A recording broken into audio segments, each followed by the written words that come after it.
সমস্ত মশলা দিয়ে দিয়েছি। এখন তেল দিয়ে, সরষের তেল দিয়ে আজকে অন্যভাবে মাংসটা রান্না করবো। 8 ঘন্টা ম্যারিনেট করে রেখে দেবো। মাটন রান্না করবো আজকে। ম্যারিনেট করে নিচ্ছি ভালো করে। ম্যারিনেট করে 8 ঘন্টা রেখে দেবো সমস্ত মশলা দিয়ে।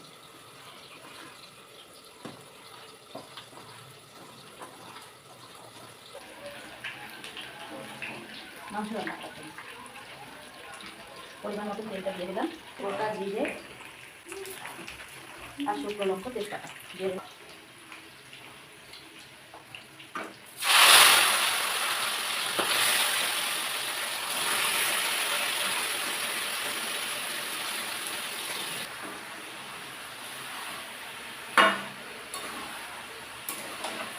যেটা ঢেকে রান্না করলে টেস্টটা একদম অন্যরকম হয়।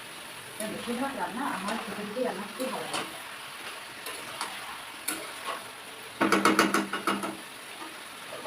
ঢেকে দেবো। আমি ঢাকাটা তুলে ভালো করে নেড়ে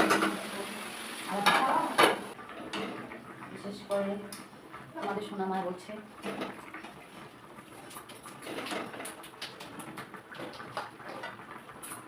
দেখো কেমন হয়েছে কষানো। তোমরা কষানো খাওয়া এরকম আমার মেয়ে। এবার মটন সিদ্ধতে একটু জলটা লাগে, যেহেতু প্রেশারে করছি না, প্রেশার কুকারে পরিমাণ মতন জলটা দিয়ে দিলাম। এখন ভালো করে সিদ্ধ হবে দিয়ে দিলাম। রাখতে হবে রেসিপিটা একদম রেডি। সঙ্গে তো নতুন নতুন রেসিপি ভিডিও দেখতে